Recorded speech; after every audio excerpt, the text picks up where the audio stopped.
Assalamualaikum warahmatullahi wabarakatuh. Alhamdulillahi wa kafa, wassalatu wassalamu ala al-habibil mustafa wa ala alihi wa ashabihi ahli tuqa wal wafa. Subhanaka la ilma lana illa ma 'allamtana innaka antal alimul hakim. Allahumma iftah lana futuhal arifin waj'al a'malana khalisatan liwajhikal karim.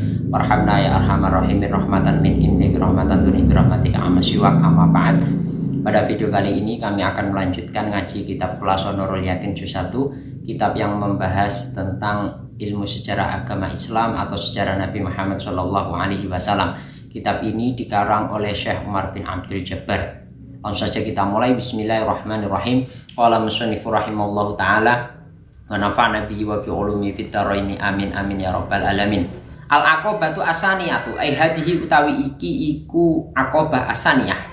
Pada kesempatan kali ini kita akan menjelaskan cerita tentang Aqobah Asaniyah, yakni pembaiatan Nabi Muhammad SAW yang terkenal dengan istilah Aqobah Asaniyah, Baiatul Aqobah Asaniyah.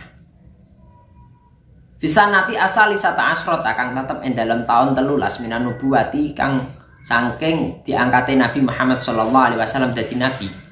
Wafada sowan ala rusuli ing atase rasul sapa salah satu wong telu wasabun lan wong 70 apane rajulan wong lanange wa mraatan lan sapa wong wadon loro min arabil madinati kang tetep setengah saking arabil Madinah.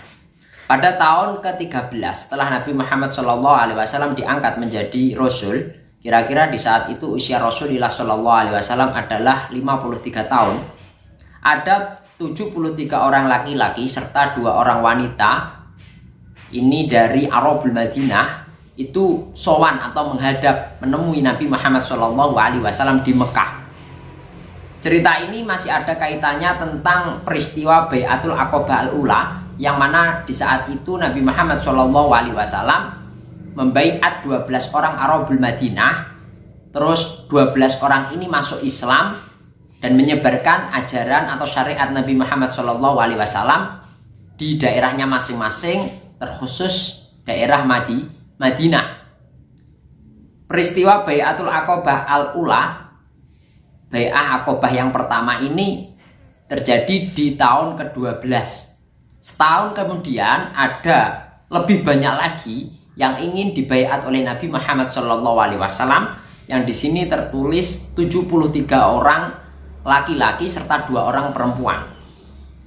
Fabayau nuli jaluk baiat sapa salah satu wasabun wa mraatani ar-rasul ing rasul indal aqobati asaniyati ing dalem aqobah asaniyah ala ayak butuh ing atase yen to nyembah sapa salah satu wasabun rajulan wa mraatani Allah ing Allah la yusyriku lan aja nyekutokno sapa salah satu wasabun wa mraatani bihi kelawan Allah syai'an ing suwi-wiji wa ayyamna'u rasulah la ala sawabu alla yamna'u wa alla yamna'u lan yen to ora nyegah sopo salah satu wasabun wa mraatani ar-rasul ing rasul idza hajara ing dalem nalikane hijrah sopo rasul ilaihim marang salah satu wasabun wa mraatani.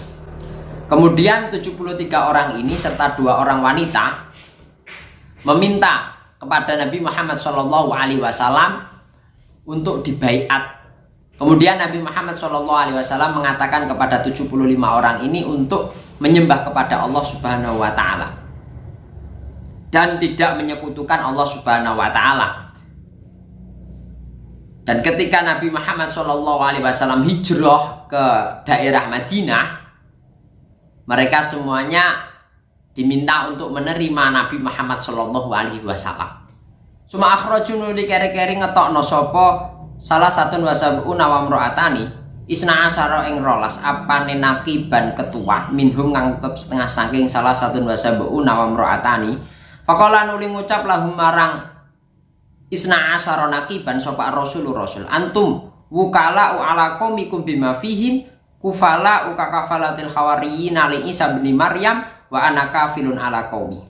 Antum utawi sira kabeh wukala iku pira-pira pimpinan ala qaumikum ing atase kaum ira kabeh bima sebab perkara fihim kang tetep ing dalem mengkono-mengkono kaum.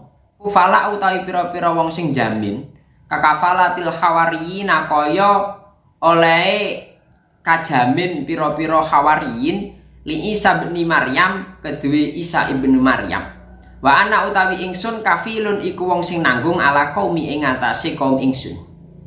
Setelah dibaiat oleh Nabi Muhammad SAW, 75 orang ini membuat 12 orang untuk dijadikan pimpinan. Faqala lahumur rasulu antum wukala'u ala qaumikum bima fihi kakufala'u kakafalatil hawariyin ali Isa bin Maryam wa ana kafirun ala qaumi. Kemudian Nabi Muhammad SAW mengatakan kepada 12 pimpinan ini, antum wukala'u ala qaumikum bima fihim kakufala'u kakafalatil hawariyin ali Isa bin Maryam wa ana kafirun ala qaumi. Kalian semua merupakan pimpinan dari kaum-kaum kalian. Kufala'u kakafalatil hawariyin ali Isa bin Maryam wa ana kafirun ala qaumi. Layaknya orang-orang hawariyin yang dijamin oleh Nabi Isa alaihi salam. Wa ana kafirun ala qaumi, sedangkan aku Nabi Muhammad SAW ialah orang yang menjamin kaumku. Inti dari ucapan Nabi Muhammad SAW ialah Nabi Muhammad SAW menjadikan 12 orang ini sebagai wakil. Wakil dalam artian untuk membantu Nabi Muhammad SAW mengajarkan agama Islam ke daerahnya masing-masing atau ke kaumnya masing-masing. Untuk mengenalkan agama Islam ke kaumnya masing-masing. Faroja'un nuli bali sopo salah satun wa sab'una rajulan wa mro'atani ilal madinati marang Madinah. Fantasaro nuli sumebiar al Islam opo Islam fiha ing dalam Madinah aksara ing luwe akeh minal maroti tinimbang ambal al ula kang pertama. Setelah dibaiat oleh Nabi Muhammad SAW, akhirnya 75 orang ini memutuskan untuk pulang kembali ke daerahnya masing-masing, yakni di daerah Madinah. Fantasara al-Islamu fiha aksara minal marroti al-ula. Setelah pulang ke daerahnya masing-masing, Islam semakin tersebar luas di daerah Madinah. Lebih banyak daripada saat Nabi Muhammad SAW membaiat 12 orang Arabul Madinah di kala itu yang terjadi di tahun ke-12. Jadi adanya peristiwa Bai'atul Aqabah yang kedua ini semakin luas, semakin dikenal, semakin menyebar ajaran agama Islam di daerah Madinah. Padahal di kala itu Nabi Muhammad SAW masih di kota Mekah, belum hijrah. Itulah kuasa Allah Subhanahu wa Ta'ala. Mulai dari tahun pertama sampai tahun ke-13 Islam semakin dikenal oleh kalangan Arabul Madinah maupun Arabul Mekah. Padahal di waktu itu Nabi masih di Mekah, ajaran syariat agama Islam itu sudah tersebar di daerah Madinah. Subhanallah. Itulah sedikit cerita tentang kejadian atau peristiwa Bai'atul Aqabah As-Saniyah yang dilakukan Nabi Muhammad SAW. Dengan peristiwa ini menyebabkan Islam semakin tersebar, terkenal di daerah Madinah. Semoga bermanfaat. Wal afu minkum ihdinas siratal mustaqim. Assalamualaikum warahmatullahi wabarakatuh.